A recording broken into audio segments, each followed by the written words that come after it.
Now, I love Zeark and I love urban legends. They're always a good combination, and this guy makes the best videos out of them all. I love his videos. They're S-tier content, and if you're watching this, I'm gonna be honest with you, you should go sub to this channel because this guy makes great videos. We're about to look at urban legend that turned out to be true. This is gonna be a cool ride. Sit down, get some popcorn, because we're gonna look at the stupidest thing that has ever happened in the world. Oh, I love these urban legends. I hope like Bigfoot or some stupid shit is in there. Oh, this is gonna be good. Before we get into it, if you're watching this on YouTube, I would highly appreciate if you could like this video. Take a second to like the video. I'd highly appreciate that. Also, sub to the channel if you enjoy these reacts. If you want to come and hang out with chat over here and yap with us live, feel free to come by my Twitch channel on twitch.tv/Adley. We would love to have you here. Now let's get into it.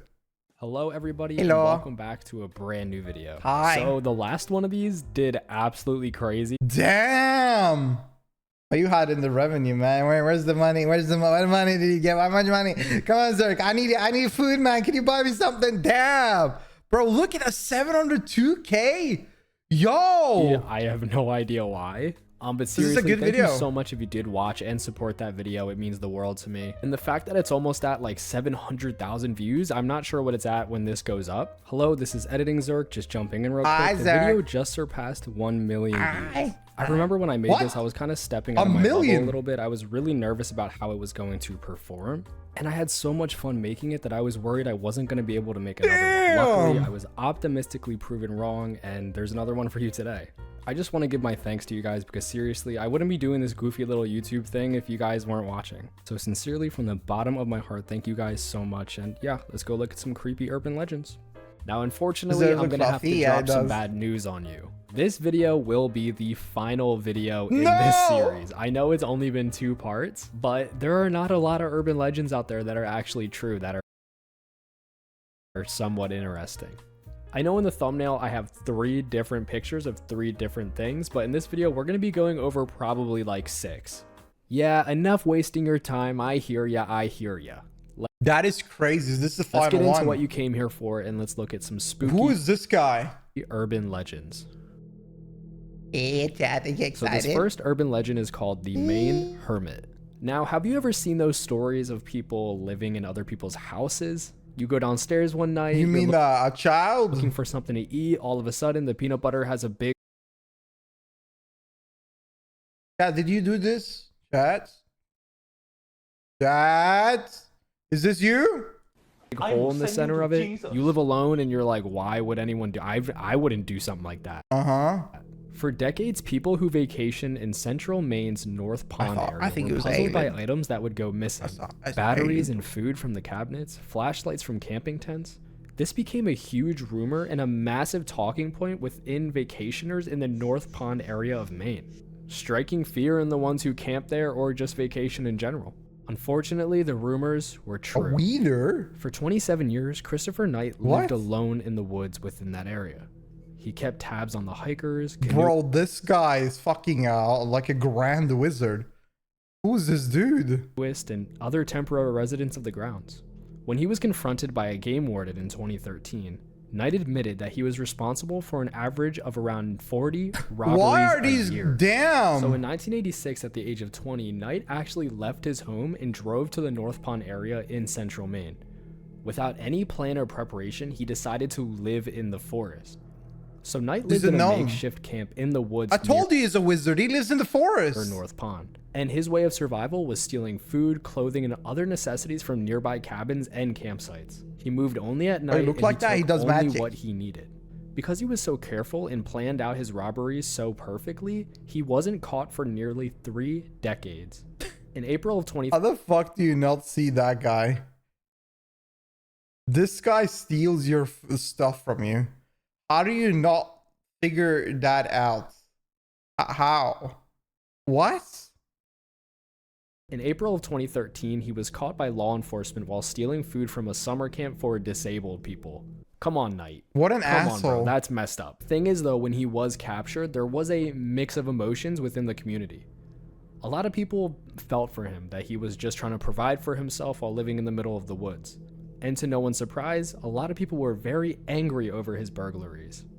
Knight pleaded guilty to multiple counts of burglary and theft. He was sentenced to 7 months in jail and was required to pay restitution and attend counseling.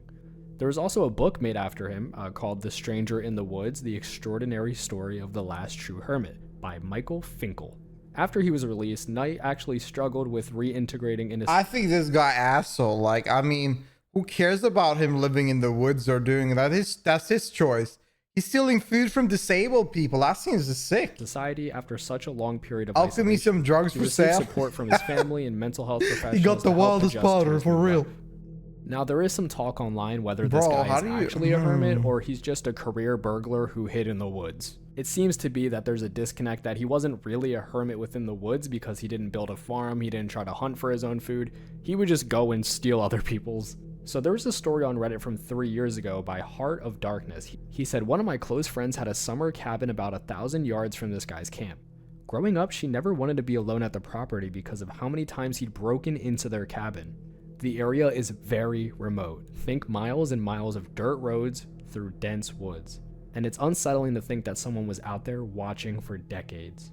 So a bunch of interviews that were actually done on this guy basically sums up that he terrorized people with his constant burglaries and he just did not care. He only cared about what he needed. He didn't care about how he made people feel, breaking into their cabin, stealing their stuff. He did not care.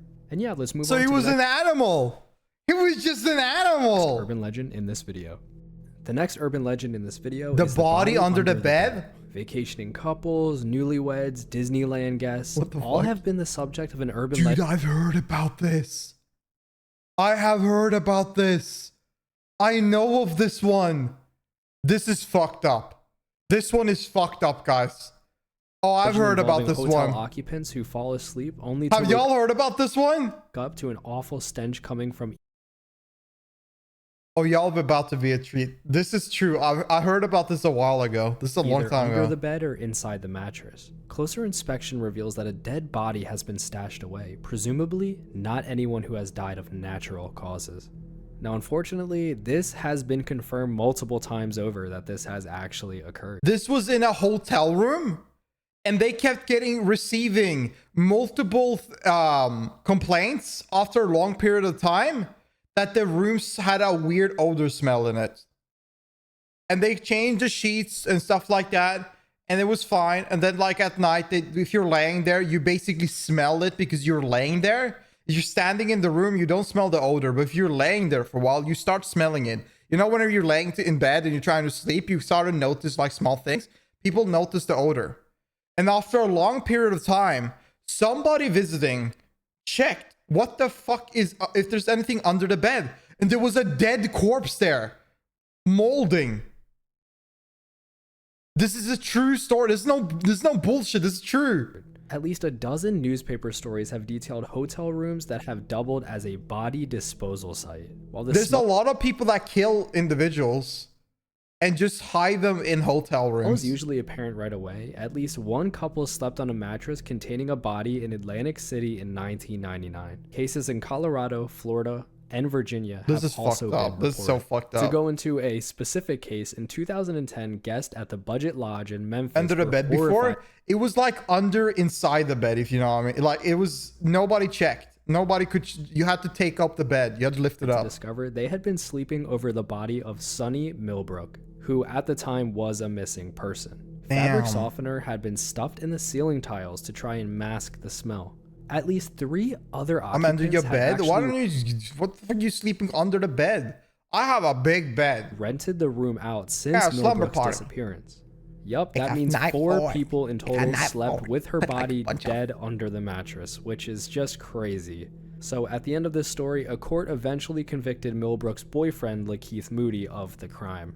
So if you're ever on a cruise, staying in a hotel, or going to Disneyland, it doesn't hurt to, I don't know, check under the mattress. I'm gonna be real. It does make me a little bit paranoid going to hotels because I like, it makes you think that hotels don't really take care of their places at all. So this next urban legend is very interesting. No, hell no, get away. I don't know if you guys have seen it, but Candyman is a horror film based on the short story by Clive Barker.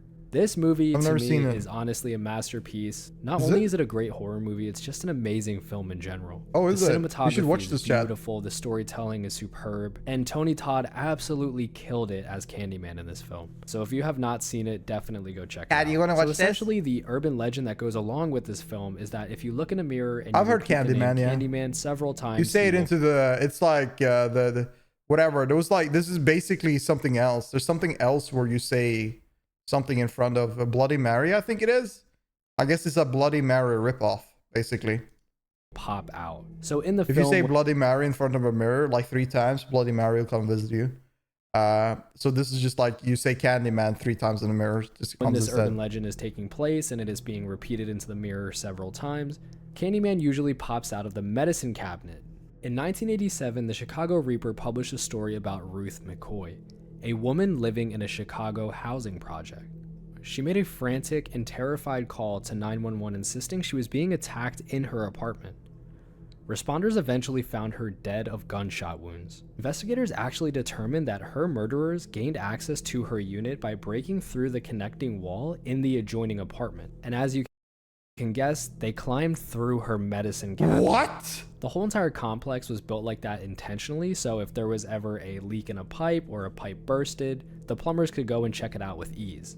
And it wasn't the only case in this building. Once this was figured out, it was used as a frequent mode of burglars breaking into people's houses. This one is absolutely heartbreaking, and if I do recall from my research, people actually thought of this woman as kind of crazy. I mean, of course, she's talking about people coming out of their cabinet. That is insane. Would say crazy things and no one took her seriously. Oh and when she my called God. the police, they just did not take her serious at all. They were in no hurry, they were in no rush, and due to that, she was murdered for it. That So yeah, sucks. this is definitely Poor a downer lady. to read, and it was very upsetting to research this story. I've never Now, heard this about next this one is one before. that I think about a lot. It is called the fake cop trick. Especially on TikTok recently, I feel like there's been a lot more evidence of this, and just on the internet in general. I don't know if you guys have ever heard it, but maybe your parents have warned you, maybe a fellow peer. But there are talks of people who are faking being police officers to pull people over and either kidnap them or do God knows what. That's the oldest trick. There are people out there faking to be those, what is it called again? You know, those controls for public transport to see if you have a ticket? People fake being them to see your phone, so they take it and run away. People fake all of these things. Essentially, it's someone who just throws flashing lights on top of their car that you could just buy off of the internet. And because it's so dark out, you can't really tell if it's a police vehicle or not. You can just see the flashing lights behind you. Well, in Bloomington, Illinois, a man used flashing lights to get a vehicle to pull over. After walking up to the vehicle, the man tried unsuccessfully to overpower the driver before they managed to get away. In Fayetteville, Georgia, a man donned a uniform and pulled over a teenage boy on a bike, forcing him to empty his pockets. Talking to the real police later, the boy told them that a second car had pulled up with a man matching the description of someone who had been caught impersonating an officer 2 weeks prior. I remember years ago I saw a story about this, and I'm sorry if I get these details wrong, but I couldn't find it. There was a man and a woman who were traveling in a car, and behind them they saw the flashing lights pull them over. So obviously you're going to pull over, you think it's a police officer, and you're obviously not going to run. The guy walks up to the window and flashes the lights inside of the car. And as the lights shine in through the window, it aims at the woman first. He then moves the flashlight over and then sees that the driver is a male. The driver of the car notices that this guy isn't really wearing a professional uniform. He said it actually looks kind of He's just wearing like a Halloween outfit and people believe him. cheap, or just not a uniform at all. It was kind of dark, he couldn't exactly tell. But he could tell that there was something up with this guy and his attire was not correct. He then looked in his rearview mirror and he saw that the car also had no things on it that would signify that it was a police officer. After the quote-unquote police officer noticed that the driver was a male and there weren't 2 females in the car, he immediately acted very strange. He became flustered, he couldn't speak correctly, and eventually just walked back to his car without explaining anything, and then drove off. The person telling the story said that he thought that maybe the cop thought there were 2 females in the car when he pulled them over. It's absolutely terrifying to think about what could have happened if there were 2 females in the car and what he was trying to do. But yeah, let's move on to the next urban legend. Wait, what? What? So we're gonna move on to something a little bit more lighthearted because I need it and I feel like you need it as well. So we gotta watch this again. I'm confused.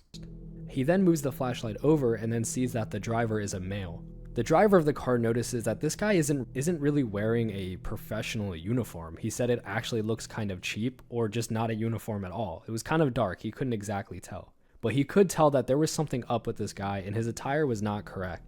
He then looked in his rearview mirror and he saw that the car also had no things on it that would signify that it was a police officer. After the quote-unquote police officer noticed that the driver was a male and there weren't two females in the car, he immediately acted very strange. He became flustered, he couldn't speak correctly, and eventually just walked back to his car without explaining anything. I don't get this, chat. The person telling the story said Chat, do you get this one? I don't understand what he means.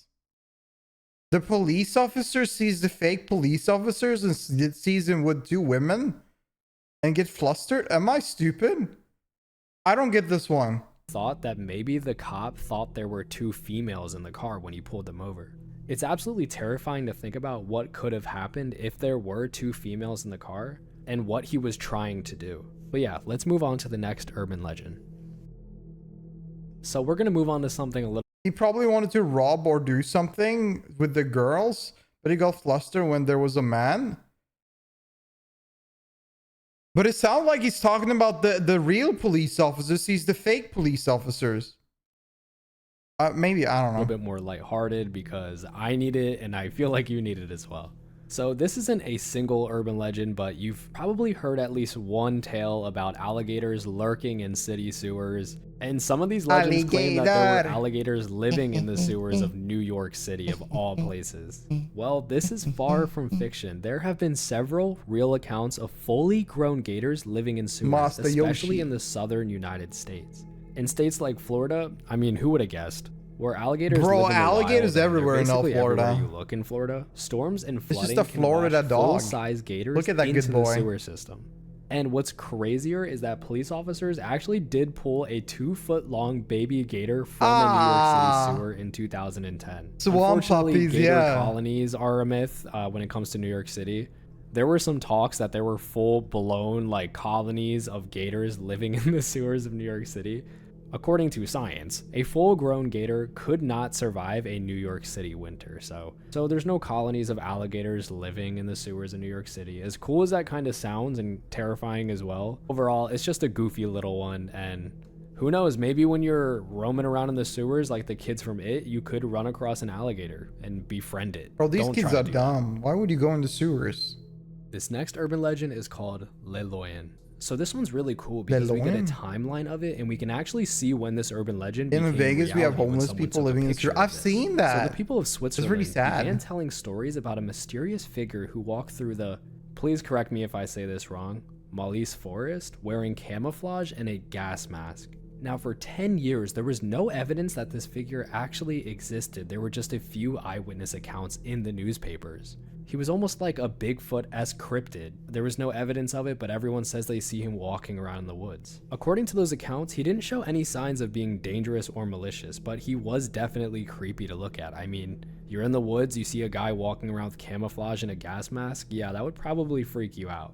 But in 2013, a pedestrian actually snapped a photo of him, which I'm showing you now. He's real. Just completely destroyed this folklore, this story, and just proved that he was a real person. A few months later, his gas mask and a camouflage coat appeared in the woods that he used to walk in. There was also a mysterious note hinting that he was harmless and could no longer stand being viewed as some kind of monster.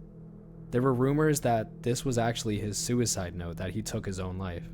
Whether he actually committed suicide or he simply abandoned his persona, his wandering habits are unknown now. No one has seen him. I'm not sure why he was doing this, if he wanted to Oh yeah, I remember To Kill a Clown. I remember that one. He was just a dude who liked to wear a gas mask. I have no idea. It is crazy that he was walking around for all these years and the moment a picture came out, no one has seen him since. He was either really committed to this bit or something unfortunate happened to him. But I guess we'll never know. Now this one is pretty short, but it is super cool. So residents of Puebla City, located in southeast of Mexico, told folk tales about a mysterious network of tunnels hidden beneath the city. Oh, is it the Jewish tunnels? There were no such tunnels that were ever found, so people assume that there were nothing more than I still think it's crazy that there were Jewish tunnels in New York.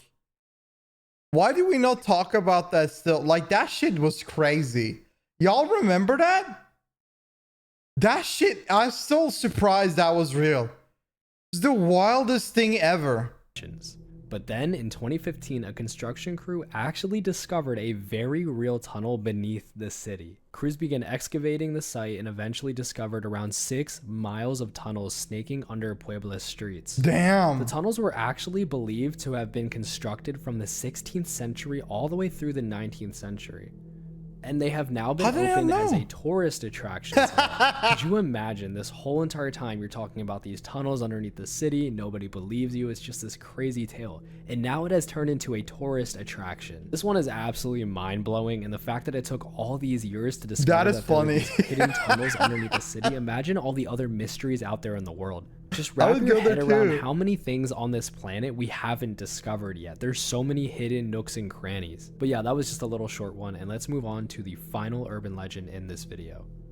So the final urban legend that turned out to be true is Bigfoot. I'm just joking, everyone relax. I just want to add, guys, it's currently 10:35. I want to see if I know of one I want to share. I'm so scared looking through these urban legends. The only thing keeping me comfortable right now is talking to you guys. Why do you do this at night, man? Do this in the morning or afternoon. Why do you do this at night? It feels like my friends. You're crazy. You're crazy. Me. So I said I'm going to move on to my final one, but here's the thing. I have basically read to you every urban legend that turned out to be true that I could find on the internet. The only one that's left is the Alice killings. And I have one, since he's not talking about it.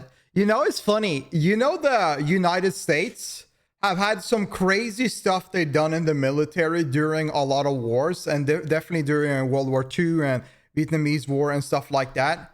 There was this, I don't remember which Asian country it was, but United States made basically fake rumors in a town that in the forest, in a specific forest, there were vampires there. And they kept on putting trails of people being hung with their blood completely sucked. And there was like they put up all of these trails. No, this was not Japan. This is not Japan. I'm not sure if there was, I don't remember where it was. Basically, there was like this occupied spot where they needed to shift the influence of politicians and something like that. And basically the United States put trails making it seem like there was a vampire living in the forest. And they basically took like people that are with the enemy organizations, killed them, drained them of blood, and put them up. Indonesia, it might have been Indonesia. I remember looking at that ages ago. And I thought that was nuts because they basically tried to change the political view to make it seem like there are wild vampires actually existing. But in the end, they were just creating this fictional idea into the folk that living in the city by murdering opposite party and hanging them and draining blood and just spreading the rumors around. I think it's Vietnam. I don't remember. Let me see. USA vampire.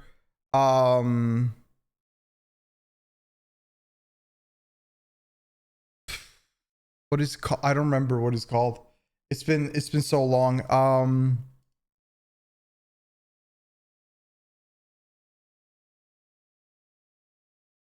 I can see it. Oh, I found it. I found the video that talked about it. Hello, I found it. I saw this on Vendigo, actually. I saw this on Vendigo. Where does he talk about this again? Where was this? That time the CIA faked vampire attack to take over a country. That is literally what it's called. CIA kidnap you, draining out of blood and trying to make you look like vampire attacks. Where was this?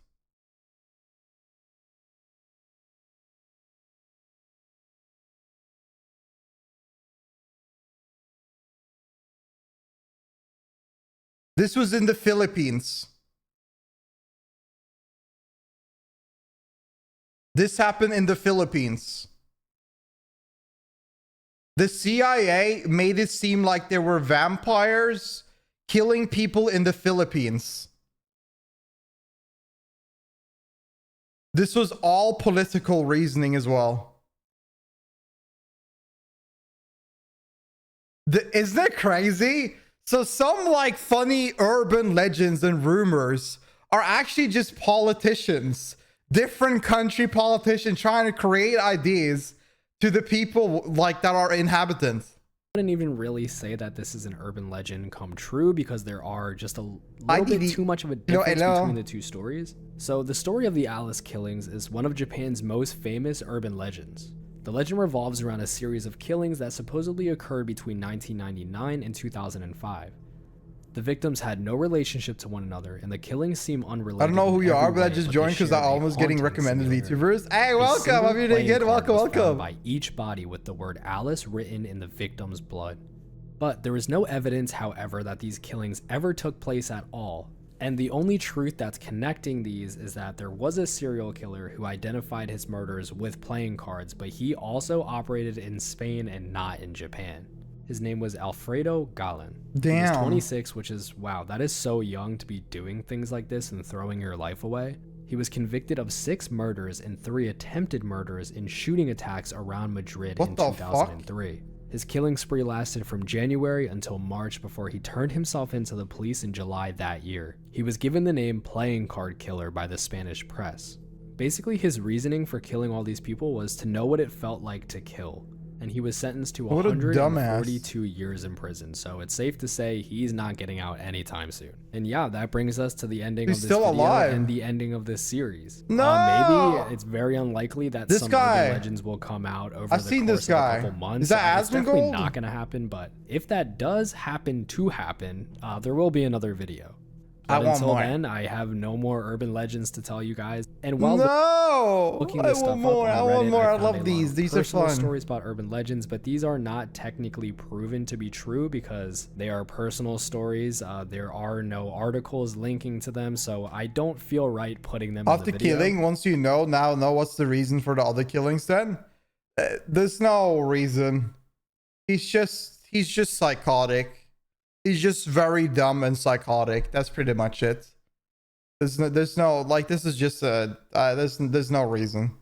And yeah, thank you guys so much for watching. I will see you in the next one. Don't worry, I will have a horror movie video out very soon. I know you guys have been wanting those. Thank you so much for watching. Yes. Great day, great night, and peace out. That's crazy. That was something, Zeark. That was such a good video, man. Thank you, Zeark. Thank you so much for the video. That was fun, guys. I thought that was fun. What do y'all think? I think, I'm gonna be real though, I thought the first video was cooler, but I guess that he just had the best, most exclusive, most fun ideas for the first video. I liked it, but it's just sad that it's over. This is the final one. This is the final video. Oh no, but we gotta go watch more Zeark in the future. I love watching this guy. It's always a fun time. Hope y'all enjoyed. If you're watching this on YouTube and you like the video, feel free to like the video itself, and also sub to the channel if you enjoyed these reacts. If you want to come and yap with us live and hang out with us live, you're free to come by my Twitch channel on twitch.tv/Adley. We'd love to have you here, and I appreciate y'all so much. Now I'll see you next one. Bye bye.